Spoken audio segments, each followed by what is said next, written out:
사실상 주거로 사용되는 건물하고 그게 또 딸린 토지, 이제 건물이 정착된 면적의 5배, 도시 밖의 지역은 10배, 이렇게 이내의 토지를 말해요. 그래서 네, 오늘은 1세대 1주택 범위에 대해서 알아보도록 하겠습니다. 먼저 사례를 보시겠습니다. 이민국은 97년 3월에 서울에 있는 아파트를 취득 보유하다가 2007년 4월에 양도를 했습니다. 근데 양도세를 신고하지 않았어요. 근데 이제 과세관청이 2010년 2월에 2007년 계속 양도세를 부과를 했습니다. 그 이유는 이제 이민국이 위 아파트에 거주를 했는데 그 배우자인 박부자는 거주하지 않았다. 따라서 1세대 1주택 비과세 요건에 해당되지 않는다라는 것이 그 이유였죠. 근데 이제 이민국은 이 아파트를 10년 이상 보유했고 거주기간도 3년이 넘었는데 양도세를 부과한 것은 부당하다라고 해서 불복을 했습니다. 자, 과연 이민국 양도세를 내야 하는지에 대해서 살펴보도록 하겠습니다. 이제 먼저 이 말씀을 드렸듯이 이제 국민 주거생활 안정시키고 거주 이전 자유를 보장해서 1세대 그러니까 2년 이상 보유를 하면 양도세를 내지 않아요. 근데 물론 이제 뭐 서울, 과천, 성남 조정 대상 지역은 2년 거주 요건도 이제 생겼죠. 자, 근데 이제 1세대 1주택이라는 거, 뭐가 1세대고 뭐가 1주택이냐라고 할 때 이제 1세대 기준이라는 거는 거주자, 그 거주하는 사람하고 그 배우자, 그렇죠? 그리고 생계를 같이 하는 직계 좀비소 배우자도 형제자매가 같이 살 수도 있잖아요. 만약 생계를 같이 한다 그러면 그것을 이제 1세대로 볼 수 있습니다.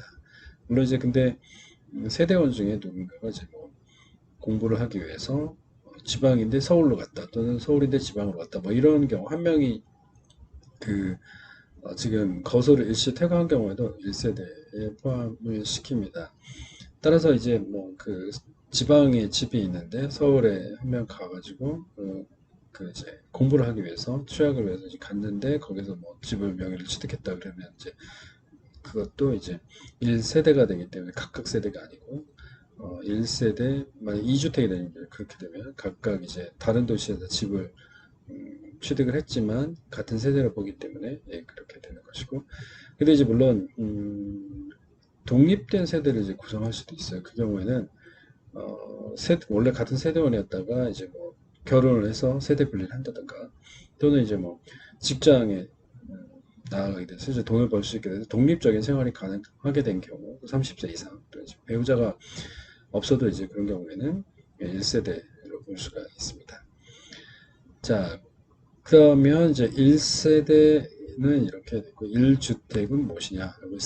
사실상 주거로 사용되는 건물하고 그게 또 딸린 토지, 이제 건물이 정착된 면적의 5배, 도시 밖의 지역은 10배 이렇게 이내의 토지를 말해요. 그래서 토지의 범위가 왜 중요하냐면 이 토지를 전체를 이제 주택으로 봐서 비과세 되는 범위가 얼마나 넓어지냐 작아지냐 이제 그게 결정이 되기 때문에 이제 그래서 이게 이제 정착된 면적의 5배, 10배 이렇게 막 늘어나면 1주택으로 봐서 다 비과세 되니까 좋은데 2022년 1월 1일 양도하는 것부터는 이 범위가 좀 줄어듭니다. 그래서 도시 지역에 있는 그 수도권인 경우에는 수도권에 있는 도시 지역은 3배, 수도권 밖 도시 지역은 5배, 그런 이제 도시 지역이 아닌 경우에는 10배 이렇게 좀 범위가 좀 축소가 되죠.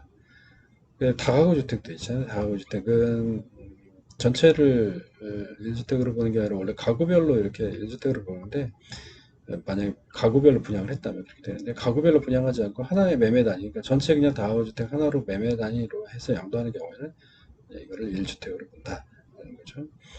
그리고 이제 주상 그러니까 뭐 주택하고 상가가 이제 겸용으로 이제 쓰이는 그런 주택들은 주택이 상가보다 이제 같거나 적으면 주택만 주택으로 보고 주택이 크면 이제 전체를 주택으로 봐요. 근데 이제 이것도 이제 2022년 1월 1일 양도하는 것부터는 실거래가가 9억을 초과하는 겸용 주택의 경우에는 그냥 다 주택 부분만 주택으로 본다. 그러니까 주택과 상가 뭐 어디가 크냐 작으냐 뭐 이거에 상관없이 주택과 주택 외 부분을 분리해서 양도세를 계산합니다. 그리고 이제 그 주택 면적 계산할 때는 그 공부상 그죠? 공적인 서류에 어떻게 기재되어 있냐 이게 뭐 주택 용도로 되어 있냐 점포 용도로 상가 용도로 되어 있냐 이런 거가 크게 중요하지 않고 그거보다는 실제로 어떻게 사용되고 있느냐 그거에 따라서 이제 결정을 한다는 거예요. 그래서 옛날 판결을 보면은 어떤 거주자가 당국의 구조 변경 허가를 받지 않은 채 이제 점포 부분을 용도 변경해서 주택으로 사용하고 있었는데 그걸 이제 주택으로 본다는 그런 판결이 있었습니다. 그 절세 팁을 하나 보시면요. 주택 한 채를 보유하고 있는 사람이 사실상 상가로 사용되고 있는데 만약에 주택으로 되어 있다.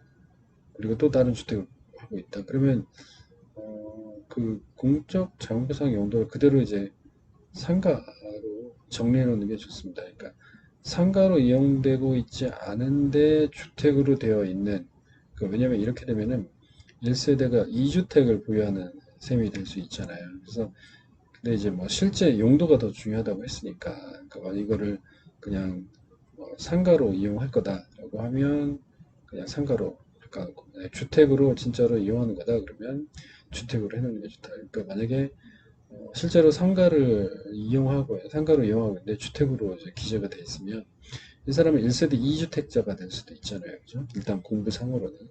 근데 이제 물론 이제 이거를 그게 상가로 사용되는 겁니다라고 해서 입증을 하면 뭐 1세대 1주택 비과세 혜택을 받을 수도 있겠지만 뭐 불복을 하고 또 뭐 그런 입증하고는 상당히 좀 불편하잖아요. 그죠? 그래서 아예 그런 공부를 좀 정리를 해놓는 것이 좋다라는 것이고 그 다음에 아까 말씀드린 상가 겸용주택 했을 때 이제 주택 부분을 좀 더 크게 하면 전체를 이제 주택으로 인정받을 수 있기 때문에 1세대 1주택자들은 만약에 이제 양도를 할 때 전체 비과세가 되는 부분이 좀 넓어지잖아요. 그죠? 근데 이제 따라서 주택 부분을 좀 더 크게 하면 주택 1세대 1주택 비과세 혜택을 누릴 수 있다라는 건데 근데 이제 이것도 이제 2022년 1월 1일 양도부터는 실거래가 9억 초과 겸용주택에게서 어떻게 돼? 연면적 상관없이 주택부만 주택으로 본다고 했기 때문에 이런 전세 팁은 이제 사라지게 되는 것이죠. 자, 모두의 이제 사례 읽어보셨던 거, 그 사례에서 보시면 이민국은 10년 이상 보유하고 3년 이상 거주를 했어요. 근데 이제 과세 관점은 배우자가 함께 거주하지 않았기 때문에 1세대 1주택 비과세 어, 해당되지 않는다. 이거 그 당시 이제 예전 사례라서 그 당시에는 이제 거주 요건이 좀 필요했었거든요.